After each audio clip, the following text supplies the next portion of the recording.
Dreamcatcher.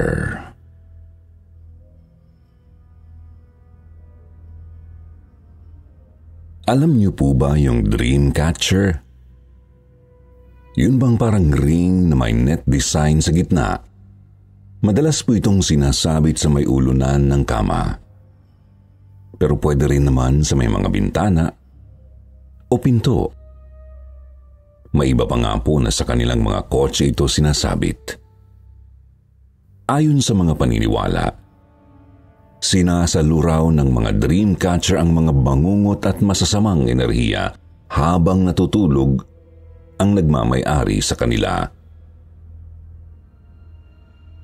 Pagsapit ng umaga, kapag natatamaan ng araw ang isang Dreamcatcher, nalulusaw raw ang mga negativities na nakolekta nito. Nakakatulong raw ito upang gumanda ang araw at buhay ng mga taong may Dreamcatcher. Napakaganda ng sinasabing pakinabang ng Dreamcatchers, ano po? Gusto ko nga rin po sanang ma-enjoy ang benefit na yon, kaya tuwang-tuwa ako nang padalhan ako ni Mama noon galing USA. Ang problema, imbis na pakinabang, may sa demonyong delubyo lang ang dinulot nito sa buhay ko.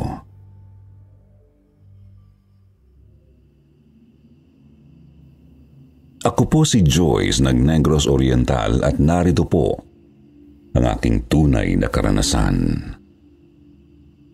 December 2018, may dumating pong package na padala ng mama ko.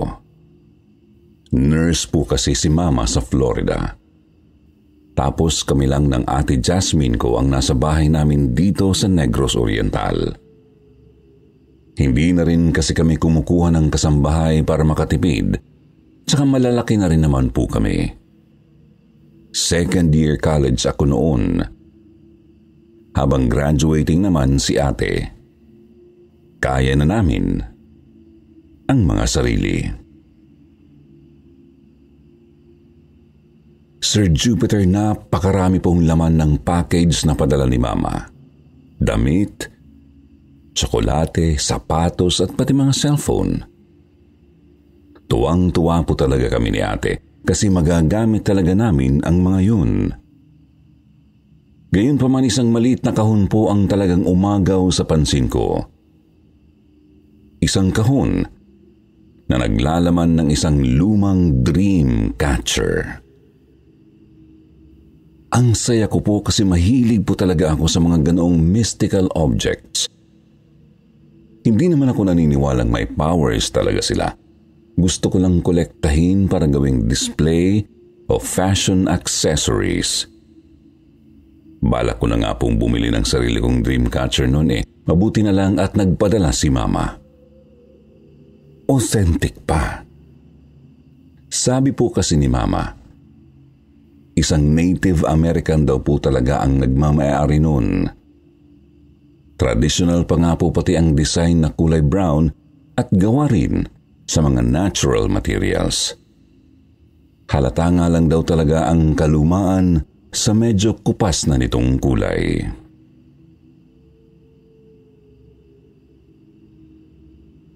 Agad ko pong sinabit ang Dreamcatcher sa may ulunan ng kama ko. Madalas pa naman akong bangungutin kaya naisip kong baka matulungan ako noon. Laking tuwa ko nang tila umubra nga. Sa mga unang araw at linggo ng Disyembre, hindi po talaga ako binangungot. Palaging masarap ang tulog at gising ko. Unti-unti na nga po akong nakumbinsi na baka totoo nga ang mga paniniwala tungkol sa Dreamcatchers. Subalit nagbago po ito ng mismong bagong taon, Sir Jupiter.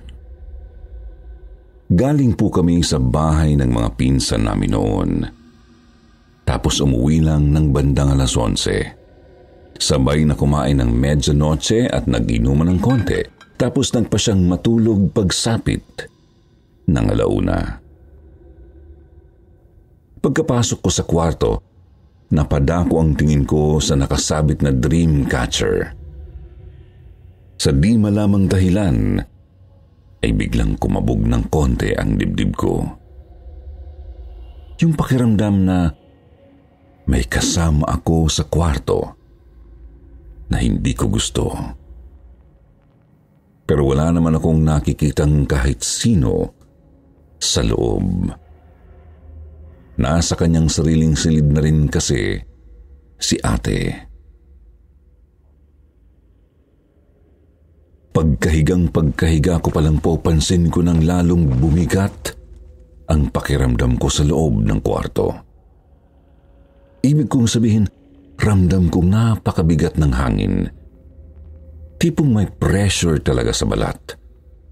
Ngunit dahil nga po nakainom, hindi rin nagtagal ay nakatulog na po ako.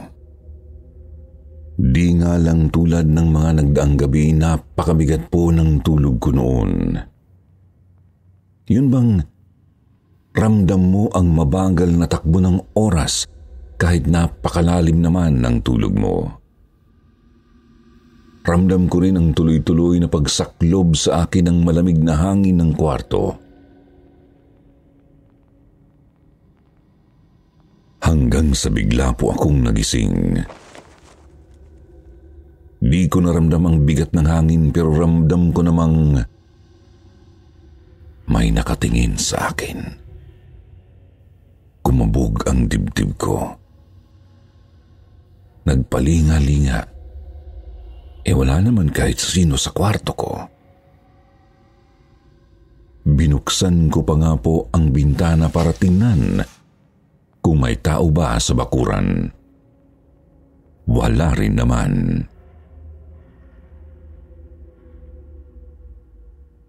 Napatingin ako sa wall clock.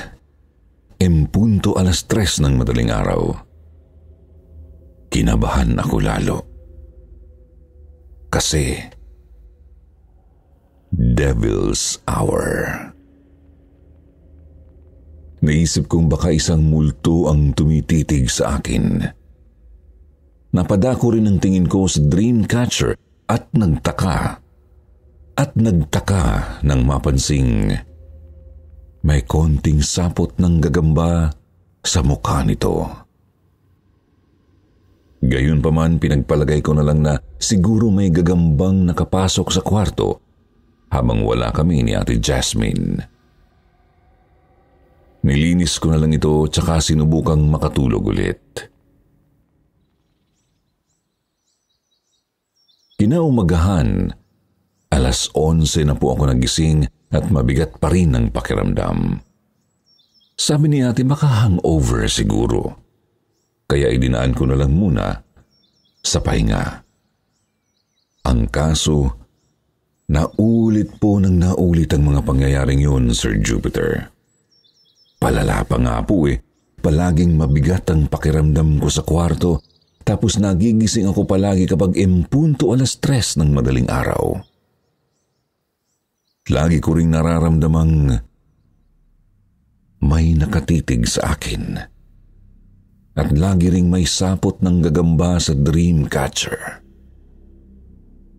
Lumipas pa po ang mga araw, dumami na po ng dumami ang sapot kahit nililinis ko naman palagi ang silid. Nababahala na ako noon kasi matatapos na ang Christmas break. Pasukan na ulit. Wala pa akong maayos na tulog. Kaya ang ginawa ko, inalis ko muna ang dream catcher sa kinasasabitan nito. Bagamat hindi naman ako naniniwala sa mga superstition talaga, pero pasama po kasi talaga ng pasama ang kutob ko sa bagay na yun. Ibinalik ko ito sa maliit niyang kahon tsaka nilagay sa ilalim ng kama. 2 gabi rin po akong nakatulog ng maayos noon, Sir Jupiter. Subalit sa 3 gabi, nagising na naman ako ng 3:00. Kasi naramdaman ko na namang may nakatitig sa akin. Nagpalingalinga at nanlaki ang mga mata ko nang makitang may anino sa bintana. Isang taong nakatayo. Tapos parang may suot sa ulo na hindi ko natukoy kung ano. Binuksan ko ang bintana. Walang nakitang kahit sino sa bakuran. Sinarado ko ito ulit. Tapos nagtalukbong ng kumot.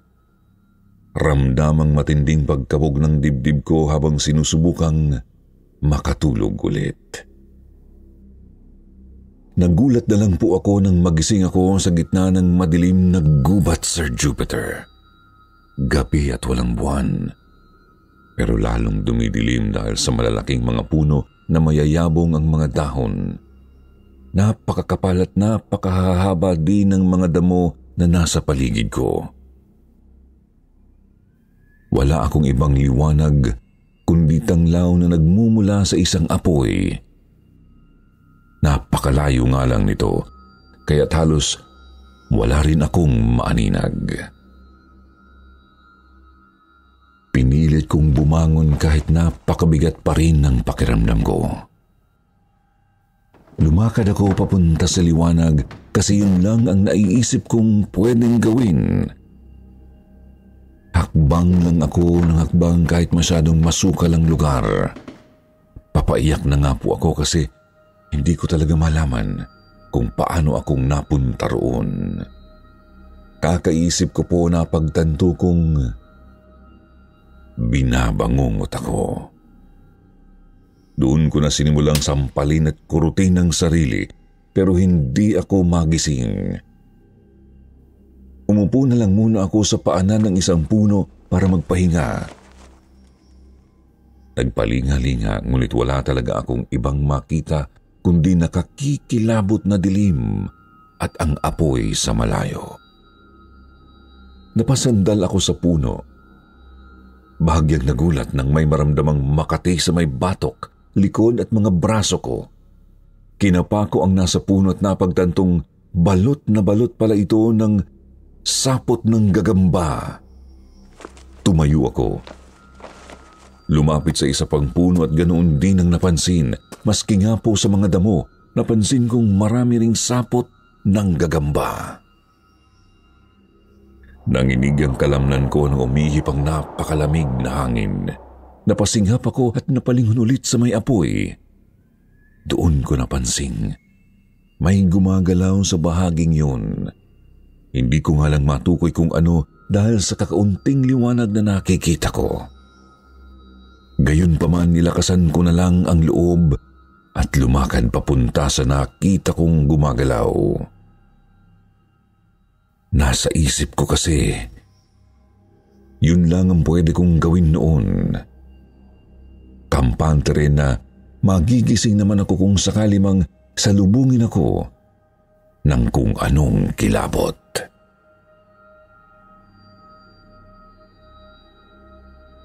Napakabagal ng lakad ko dahil sa bigat ng pakiramdam.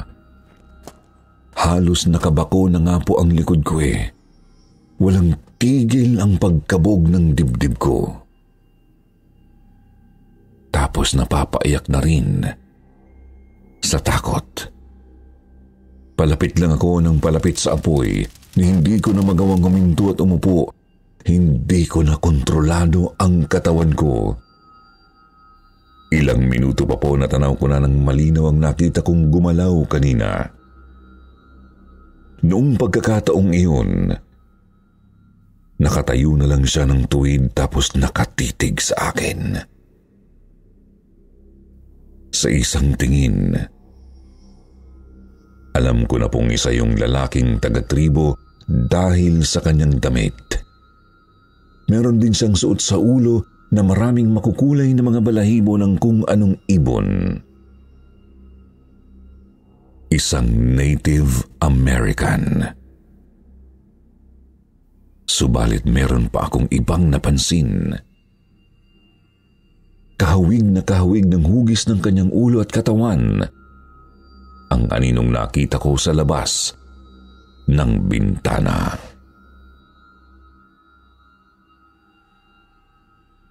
Mga 10 metro po ang layo ko sa kanya noon. Nakatayo lang ako at nagtitigan lang kami sa isa't isa. Ramdam ko ang lamig ng hangin sa paligid hanggang sa nagulat na lang ako nang biglang nanlisik ang kanyang mga mata at nagtangis ang mga ngipin. Pansin ko ring nanginig ang kanyang katawan habang nakatayo. Doon ko naramdaman ang kanyang matinding galit na lalong nagpakilabot sa akin.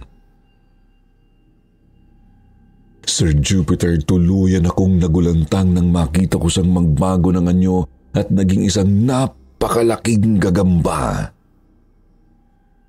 Itim at mas malaki pa sa akin.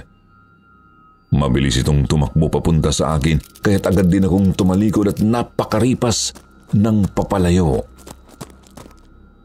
Ramdam ko nang nag-uunahan ang bilis ng mga binti, mga patak ng pawis at pagkabog ng dibdib ko. Dinig na dinig ko rin ang mga yabag ng mga paa ng higanteng gagambang humahabol sa akin hanggang sa natisod ako at napasubsob sa may damuhan. Lumingon ako at saktong nakita kong sasakmalin na ako ng malaking gagamba.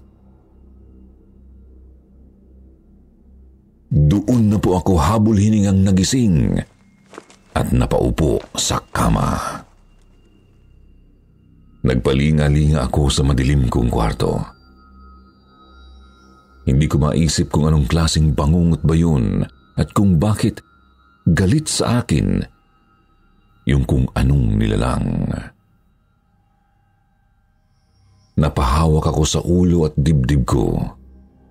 Pilit pa ring pinapakalma ang kilabot na nararamdaman ko.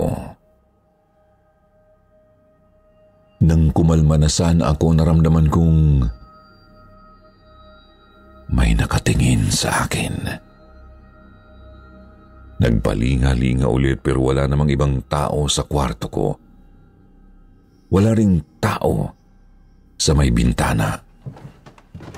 Binuksan ko pa nga po kasi baka naroon na naman yung taga-tribo. Pero wala talaga. Hanggang sa napadako ang tingin ko sa may ulo ng dingding ng kama at nakita ang napakakapal na sapot ng gagamba sa dating kinasasabitan ng dream catcher. Kinabahan akong lalo, Sir Jupiter. Dali-dali akong lumabas ng kwarto at uminom ng tubig. Pagkatapos kinatok si Ate Jasmine sa kanyang silid para doon muna makitulog.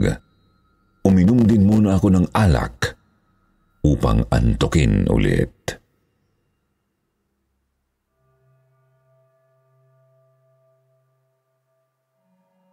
Nakatulog naman po ako noon, Sir Jupiter, subalit sobrang sakit ng ulo ko nang magising mga bandang 10:00 ng umaga. Pakiramdam ko talaga sobra akong napagod dahil sa totoong habulan, kahit panaginip lang naman ang lahat. Buong araw din akong latang-lata, bagay na medyo ikinabahala ni ate. Hindi na nga po muna ako pumasok noon kasi hindi talaga kaya ng katawan ko.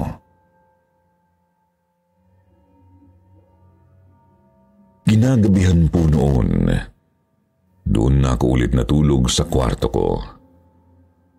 Nasa isip na siguro naman hindi na ako babangungutin ulit ng ganoon katindi.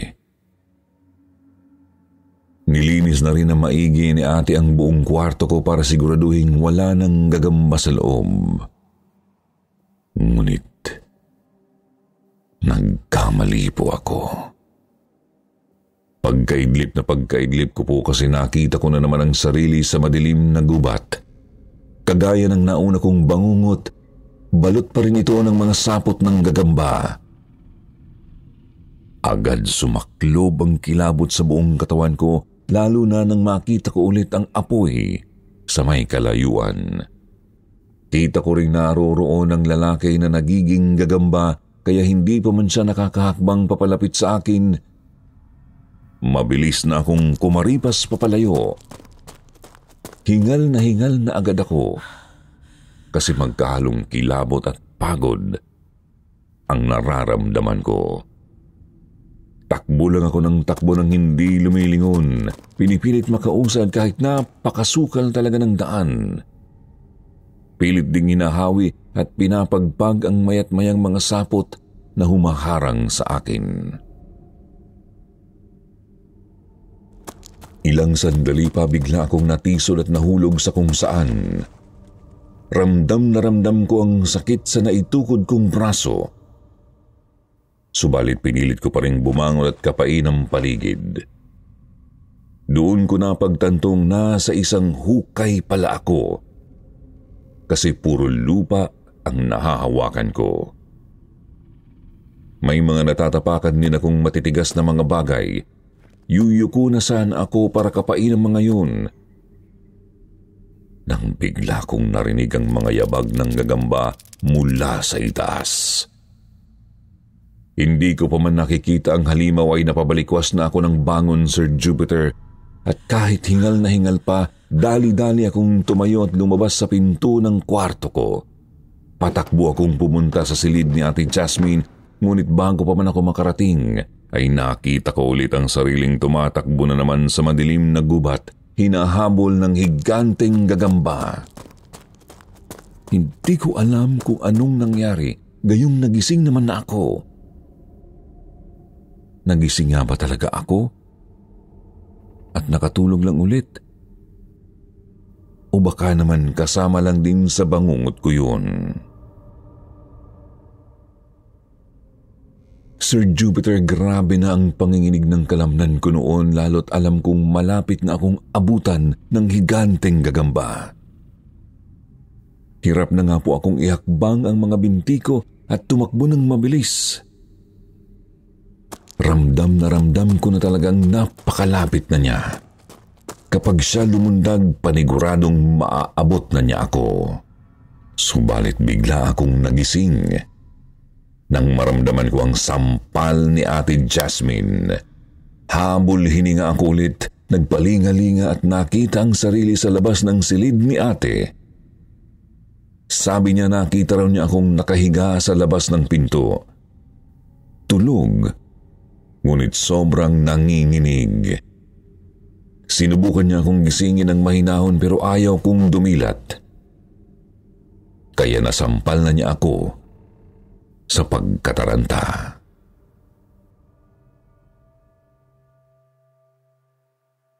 Pinainom ako ng tubig ni Ate.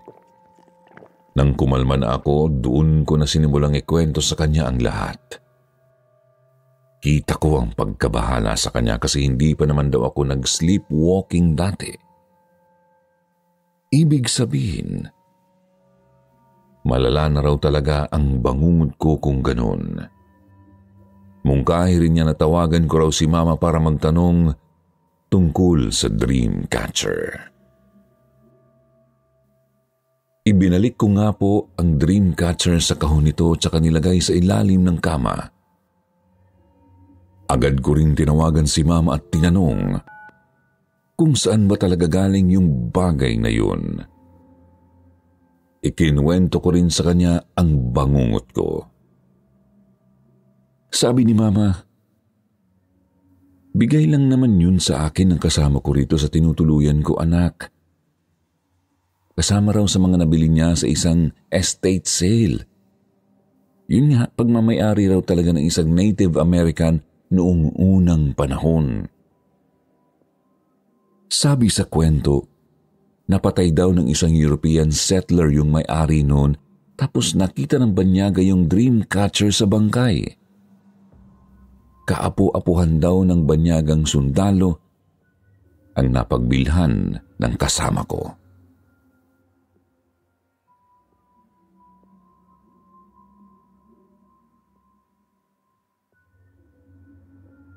Sir Jupiter, napamaang ako at napataas ng kilay sa narinig.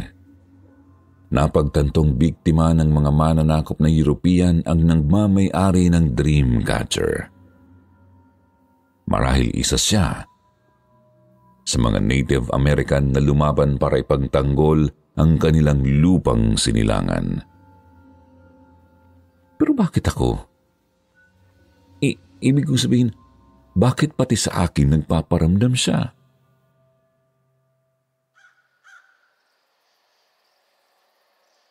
Kinagabihan po noon, doon ako ulit natulog sa kwarto ni Ate Jasmine. Hindi ako makatulog ng una kasi natatakot akong bangungutin ulit.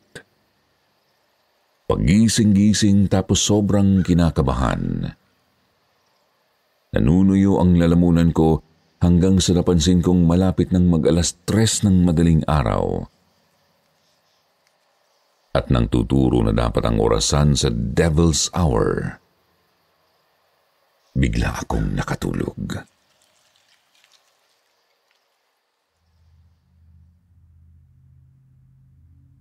Sir Jupiter, nagising na naman po ako sa madilim na gubat. Ngunit sa pagkakataong iyon, tila ba karugtong ng nagdaan kong bangungot ang napapanaginipan ko. Naroroon ako sa ilalim ng hukay at dinig na dinig ang mga papalapit na yabag ng higanteng gagamba. Ilang segundo pa tuluyan ng dumungaw sa hukay ang karimari-marim na halimaw. Napaupo ako. Sumandal sa lupa at nagsumiksik sa isang sulok. Isinubsob ang mukha sa mga tuhod at nagtataka kung bakit tinatablan ako ng matinding kilabot kahit na alam ko namang panaginip lang ang lahat. Nanalangin sana tantanan na ako ng madilim na bangungot. Hanggang sa naramdaman ko na lang ang mga sapot na dumadampi sa balat ko. Taranta ko itong hinahawi, ngunit pakapal sila ng pakapal. Kinapa ko ang paligid ng gustuhin kong may makapitan man lang kasi baka kunin ako ng gagamba. Nahawakan ko ang isang matigas na bagay, ngunit napaigtad ng matauhang bungo yun ng isang tao. Doon ako sumigaw ng sumigaw, nagmamakaawa sa halimaw na tigilan na niya ako. Napatingala at tuluyang mapaiyak nang makitang nakababa na pala ang lalaking taga-tribo. Madilim ngunit kita ko ang nanlilisik nitong mga mata, halatang galit na galit. Sunod-sunod ko siyang sinigawan. Pilit kong tinatanong kung ano ba ang kailangan niya sa akin. Bakit baka ko siya galit sa akin? Hanggang sa yumuko ito at inilapit ang mukha sa mukha ko. Tinitigan ako sa mata at sinabi ang salitang Return. Napabalikwas ako ng bangon. Habol hininga na naman ako. Nagising nga si Ate Jasmine at mabilis na kumuha ng tubig para ipainom sa akin. Pinilit kong iproseso sa isip ang lahat hanggang sa napagtanto ko kung ano ang gusto ng lalaki.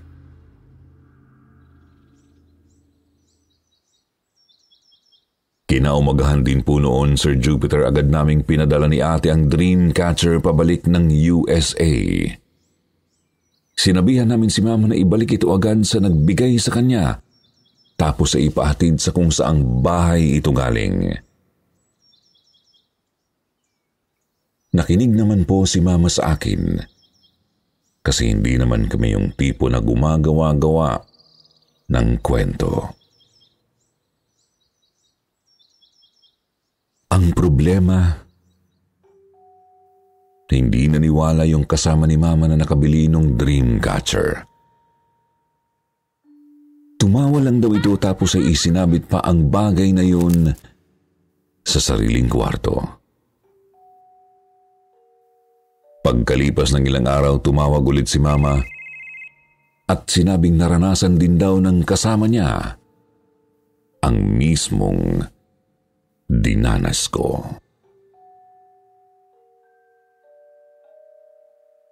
Sir Jupiter, simula po noong ipinadala namin ang dream catcher pabalik ng Amerika, tumigil na po ang panggagambala ng taga-tribong lalaki sa akin. Wala na rin akong nakikitang kakaibang mga sapot ng gagamba sa kwarto ko. Subalit, napakatinding trauma ang inabot ko sa karanasang iyon. Ang totoo nga po niyan, may phobia na ako sa gagamba hanggang ngayon. Naging sobrang maingat na rin po kami ni Ate Jasmine sa pagbili at pagtanggap ng mga mystical items. Total for fashion at decoration lang din naman sila para sa amin, iniiwasan na namin yung mga sobrang luma talaga. Okay na sa amin kahit hindi legit, basta maganda naman tingnan. Nakakatakot kasi na makakuha ulit ng item na authentic nga. Pero authentic din yung sumpa. Kayo po ba? Naniniwala po ba kayo sa kapangyarihan ng dream catchers at iba pang mystical items? May mga magaganda o pangit na karanasan na po ba kayo sa kanila? Share nyo naman po yan sa comments at nang mabasa namin ni Ate. Hanggang dito na lang po, Sityo Bangungot. Maraming salamat.